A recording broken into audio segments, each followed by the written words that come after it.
Maharajganj seat Bhajpa का है, भाजपा ही लड़ेगी यहाँ से चुनाव। जदयू पहले भी 2014 में भी लड़ा था, उसके पहले भी जदयू लड़ी है, उसके बारे में मुझे नहीं कोई कमेंट्स करना है। बीजेपी जदयू से लड़ करके ही जीती है, बीजेपी की स्थिति आज यहाँ जो है। और यह चूँकि सीट आज कुछ लोग सोशल मीडिया इत्यादि के माध्यम से कुछ कहना का प्रयास कर रहे हैं, तो प्रयास से जनता भी खारिज कर दी है। वैसे लोगों को मैं भी उन्हें आग्रह करूंगा कि जब ऐसे जो कुछ फाइनल हो जाए, बात हो जाए, उसमें भी आप देख रहे होंगे 1 दर्जन लोग हैं, उसमें भी तो उनको अलग अलग विधानसभा को अलग अलग लोकसभा घोषित करना पड़ेगा। तो इसमें उनको एक लोकसभा में एक कानून पास करना पड़ेगा कि महाराजगंज के अलग अलग विधानसभाओं को अलग अलग लोकसभा घोषित कर दीजिए, क्योंकि वहाँ के सब लोग ही चाहते हैं, दिल्ली में भी सब लोग ही चाहते हैं कि सब लोगों को यहाँ मिल जाए। लेकिन यह सीट हमें लगता है कि सामान्य सीट नहीं है। लोगों ने इस सीट के साथ पहले खिलवाड़ किया है, लोगों ने इस सीट को और विकास को बर्बाद कर दिया था।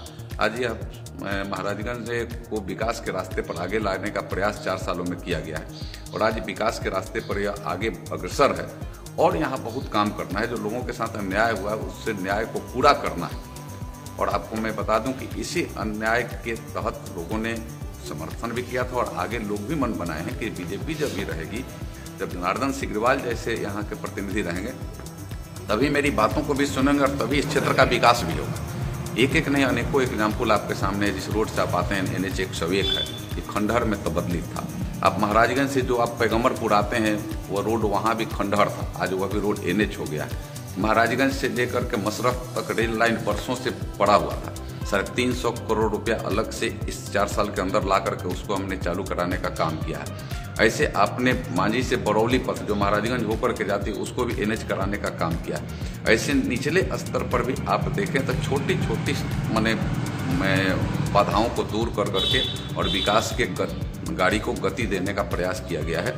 एक सामान्य रूप से सामाजिक समरसता को भी कायम करने का महाराजगंज में प्रयास किया गया है और वह प्रयास आज सफल दिख रहा है। हमें लगता है कि इसलिए भी लोगों के मन और भाव में है कि नहीं, यह सीट बीजेपी का है, बीजेपी को रहे और जनार्दन सिग्रीवाल जैसे यहाँ का प्रतिनिधि रहे जो लोगों को सुगम तरीका से मिल सकें, लोगों का शोषण न करें, लोगों को परेशान न करें, लोगों की सुगमता से बात सुनते हुए और लोगों के समस्याओं का भी निदान करें और क्षेत्र का सर्वांगीण विकास करें। आप महाराजगंज लोकसभा का प्रतिनिधित्व करते आ रहे हैं और आपके ही प्रतिद्वंदी बीजेपी से महाराजगंज में सेंसर जी हुए, आपके MLC सचिदानंद प्रसाद सिंह ने भी दावा ठोक दिया, कह रहे हैं कि आज तक जितने भी सांसद हुए वो छलने का काम किया है और जो आ रहे हैं हम सच्चाई पर काम करेंगे और विकास के पक्ष पर आगे ले जाएंगे। ऐसे जिन लोगों का नाम दे रहे हैं ना, वो लोग 14 में थे, वो लोग 14 में भी थे और उन लोगों के नीचे की पृष्ठभूमि आपको मैं नहीं बताना चाहता उनकी पृष्ठभूमि नीचे की क्या रही है,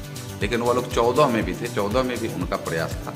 किसी को प्रयास करने से कोई थोड़े रोक सकता है, कोई प्रयास करने से नहीं रोक सकता है, लेकिन उसका तो अंतिम निर्णय जनता करती है और पार्टी के हमारे पार्लियामेंट्री बोर्ड करती है, तो वहाँ अंतिम निर्णय होता है।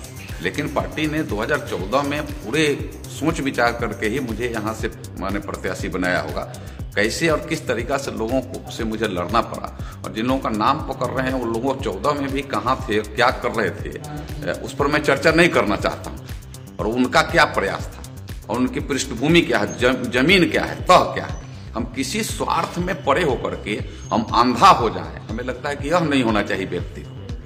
हम स्वार्थ रखें जरूर, क्योंकि हम मृतलोक में हैं तो स्वार्थ हो सकता है, लेकिन स्वार्थ में अंधा न हो जाए। अंधा होने के बाद आगे गाढ़ा मिलेगा तो फिर गिरना पड़ेगा, मुकुड़िए गिरना पड़ेगा, इसलिए अंधा नहीं होना चाहिए। जैसे अभी हाँ विधानसभा चुनाव हुए हैं जिसमें बीजेपी की करारी पराजय हुई है, तो क्या यह लोकसभा चुनाव प्रभावित करेंगे वो भी बिहार में? कुछ नहीं, और महागठबंधन जो बढ़ते जा रहे हैं वो क्या चुनाव आपके NDA के चुनाव पर प्रभावित नहीं करेंगे? देखिए, कोई जो अभी जो स्टेटों का विधानसभा का चुनाव हुआ है उसमें सिर्फ बीजेपी की सरकार नहीं बनी है, हम हारे नहीं है कभी। आपको मैं बता दूं कि मध्य प्रदेश में जो 2013 में हमको वोट आया था उससे 55,000 ज्यादा वोट आया है।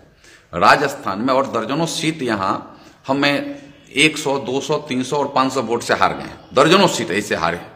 उसकी समीक्षा पार्टी कर रही है और आगे सूक्ष्म तरीके से करने का वहां तक आपको राजस्थान की बात है, राजस्थान में प्री पोल और पोल के बाद भी जो समीक्षा हो रही थी, जो समीक्षा के बाद मीडिया का जो एथी आ रहा था उसमें 15-20 से ज्यादा कोई नहीं बढ़ रहा था, लेकिन हम 76 सीट पर वहां हैं और मात्र 1.5 लाख वोट हमको कम आया है, जबकि वहां की परंपरा सिस्टम है आज पिछले 30 वर्षों से कि कभी एक के सरकार के बाद दूसरे बदलते रहती, मात्र 1.5 लाख वोट अगर हमको और आया रहता तो वहां बीजेपी की सरकार रहती। तो यहां हम हारे नहीं है, हम वहां सरकार नहीं बनाए हैं, बस इतना ही करना है। और कहीं कार्यकर्ताओं का मनोबल डाउन नहीं हुआ है और कार्यकर्ता और उत्साहित होकर के उस सूक्ष्म बिंदुओं को चिन्हित करते हुए उस पर काम करने का काम कर रहे हैं। और लोकसभा और विधानसभाओं में अंतर भी बड़ा रहता है, विधानसभा के अलग नेतृत्व का है, लोकसभा में अलग नेतृत्व का है। मैं अगर आपसे एक सवाल करूं कि नरेंद्र मोदी के सामने विपक्ष में कौन नेता है, आप देख लीजिए यूपी में क्या हो रहा है।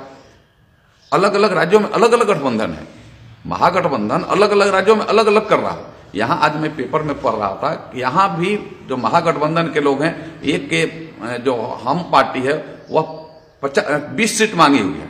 कभी देखिए तो उनका होता क्या है, सीट शेयरिंग का क्या होता है।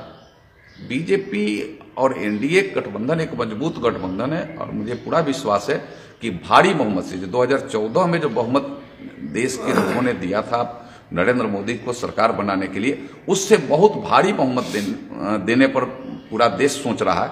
क्योंकि 4 सालों के अंदर देश की सीमाओं का, देश के अंदर और देश के बाहर भी, दुनिया में भी भारत का नाम रोशन हुआ है, देश के अंदर भी विकास के काम हुए हैं।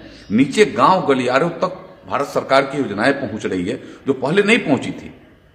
पहले भारत सरकार को गांव में खोजा जाता था तो पोस्ट ऑफिस एक मिलता था कि भारत सरकार का कोई माने संस्था है, लेकिन आज गांव में अगर जाइए तो प्रधानमंत्री जनधन योजना है, प्रधानमंत्री आवास योजना है, अटल पेंशन योजना है, पंडित दीनदयाल उपाध्याय ग्राम ज्योति योजना है जिससे गांवों को रोशन करने का काम किया जा रहा है, उज्ज्वला योजना है जिन माताओं बहनों को अभी तक के यह मैंने सपना भी नहीं आया होगा कि मैं भी गैस के चूल्हे पर खाना बनाऊंगा, उनको भी गैस का कनेक्शन और चूल्हा मैंने नीचे तक पहुंचाया गया है। इसके बाद आयुष्मान भारत योजना है, 55 करोड़ इस देश के लोगों को मैंने एक परिवार को 5 लाख रुपया साल में उसको चिकित्सा के अनुदान की बात है।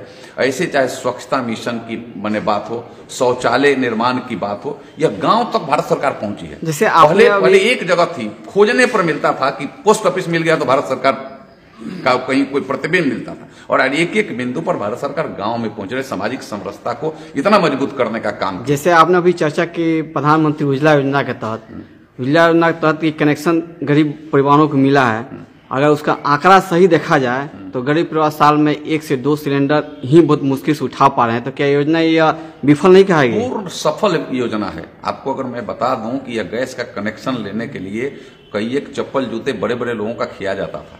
यह योजना साधारण योजना नहीं है, उन गरीबों के घर तक वह गैस का कनेक्शन पहुंचना ही नहीं, गैस का चूल्हा, रेगुलेटर और उसका माने पाइप पहुंचना यह साधारण बात नहीं है, सिलेंडर के साथ पहुंचना, और वह माताएं बहनें उस पर खाना बनाने का आज काम करें, यह साधारण बात नहीं है। कम से कम उन माताओं और बहनों के चेहरे और माताओं और बहनों के हृदय से जाकर के अगर आप बात करेंगे तो उनको लगेगा कि नहीं, कहाँ खड़ा है वो। तो वो तो गैस उठा नहीं कर पा रही है। नहीं है, पूरे गैस उठा रही है। आप आंकड़ा मैं अगर बताऊं पूरा डिटेल्स रूप से आंकड़ा कि कितने गैस उठ रहे हैं तो फिर आप अचंभित हो जाइएगा।